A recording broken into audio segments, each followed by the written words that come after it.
Start. मार्गदर्शक सिद्धांत ख के संबंध में किया गया है, जिन्हें चयन समिति द्वारा अपनाया गया है, अर्थात यह कि उन अभ्यर्थियों को अधिमान दिया जाएगा जिन्होंने प्रथम श्रेणी प्राप्त की है और दूसरे अभ्यर्थियों की MBBS परीक्षा के अंतिम वर्ष में उनके द्वारा प्राप्त किए गए अंकों के आधार पर योग्यतावार सूची बनाई जाएगी और साथ ही उन अभ्यर्थियों को अधिमान दिया जाएगा जो प्रथम प्रयास में ही उत्तीर्ण हुए हैं विराम। यह दलील दी गई कि आवेदकों में ऐसे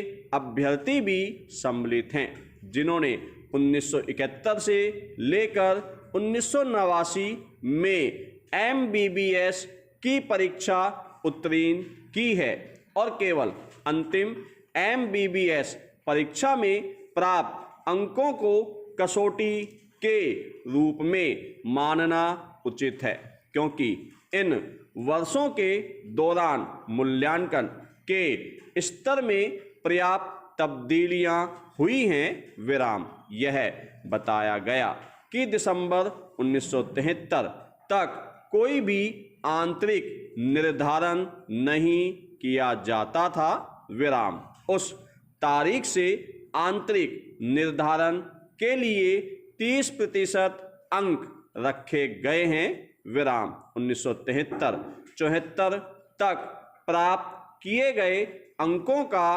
अधिकतम प्रतिशत केवल 65% था, जबकि 1974 के बाद अंतिम परीक्षा में प्राप्त अधिकतम अंकों में पर्याप्त रूप से वृद्धि हो गई और 1978 में जो अभ्यर्थी प्रथम आया है उसने 80% अंक प्राप्त किए हैं विराम। परिणाम स्वरूप यदि केवल MBBS की परीक्षा में प्राप्त किए गए अंकों पर ही विचार किया जाता है तो ऐसे अभ्यर्थी जो बाद के वर्षों में और विशिष्टतः 1978 में MBBS की परीक्षा में बैठे हैं फायदाप्रद स्थिति में होंगे विराम। यह कहा गया है कि इस आधार पर चुने गए अभ्यर्थियों में से लगभग 200 अभ्यर्थी ऐसे हैं जिन्होंने यह परीक्षा केवल सन 1978 में उत्तीर्ण की है विराम। इस मार्गदर्शक सिद्धांत का अनुसरण करने पर उस व्यक्ति को भी जिसने पूर्व के वर्षों में प्रथम श्रेणी प्राप्त की है उन व्यक्तियों की तुलना में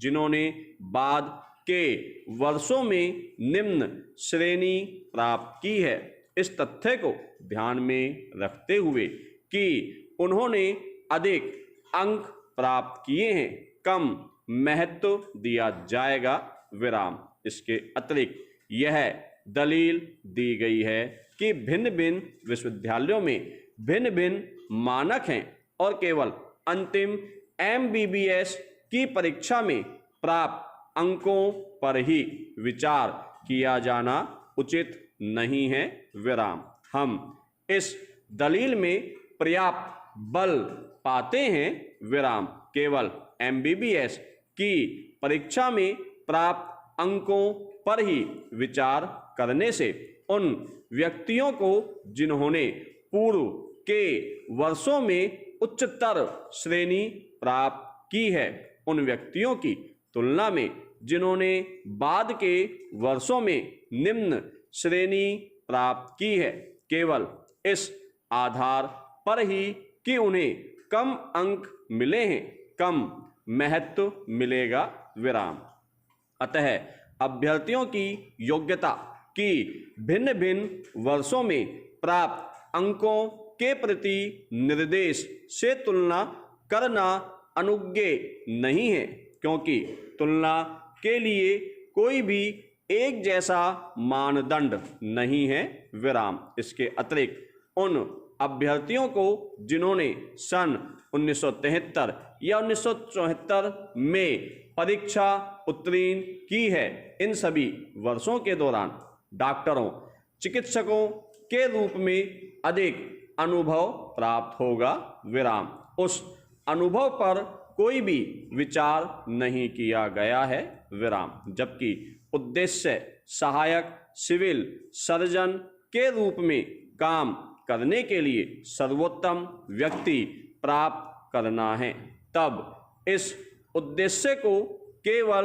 MBBS की परीक्षा में प्राप्त अंकों पर विचार करते हुए विशेष रूप से अंक दिए जाने के संबंध में भिन्न भिन्न मानकों को, जिन्हें बाद के वर्षों में अपनाया गया है, ध्यान में रखते हुए और उन व्यक्तियों के अनुभव की जो पहले परीक्षा उत्तीर्ण कर चुके हैं, पूर्णतया उपेक्षा करते हुए प्राप्त नहीं किया जा सकता। विराम। पैरा। अतः हमारा यह मत है कि चयन समिति द्वारा अपनाए गए मार्गदर्शक सिद्धांत क का दूसरा भाग मार्गदर्शक सिद्धांत ख मनमाने हैं और वे संविधान के अनुच्छेद 14 और 16 का अतिक्रमण करते हैं। विराम। पैरा।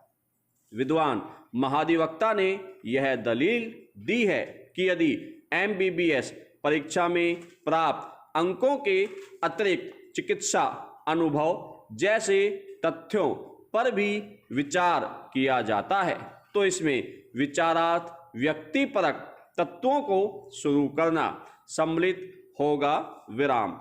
उन्होंने यह दलील दी है कि चयन समिति द्वारा व्यक्तिपरक तत्वों को शुरू न किए जाने की इच्छा ठीक ही व्यक्त की गई है और इसलिए वह अभ्यर्थियों की उपयुक्तता का केवल वस्तुपरक तत्व अर्थात उनके द्वारा परीक्षा में प्राप्त अंकों के प्रति निर्देश से निर्णय करने के लिए अग्रसर हुई है। विराम। यह सही है कि चयन किए जाने में व्यक्तिपरक तत्वों से बचने का यथासंभव प्रयास किया जाना चाहिए। विराम। किंतु व्यक्तिपरक परीक्षण से बचने का प्रयत्न करते समय दूसरे महत्वपूर्ण तथ्यों जैसे चिकित्सा अनुभव और अन्य तथ्यों की भी, जिन्हें पूर्व में उपवर्णित किया जा चुका है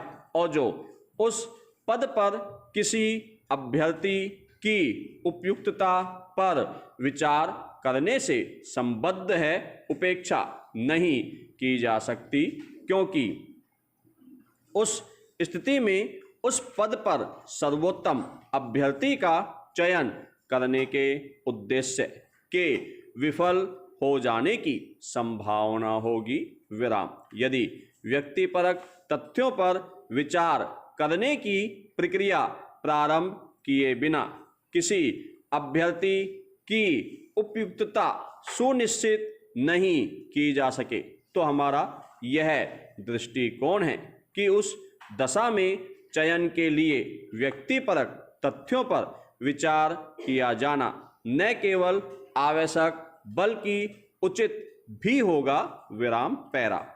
जो दृष्टिकोण हमने अपनाया है उसको ध्यान में रखते हुए हमारा यह विचार है कि स्नातकोत्तर डिप्लोमाधारियों सहित स्नातकोत्तर अभ्यर्थियों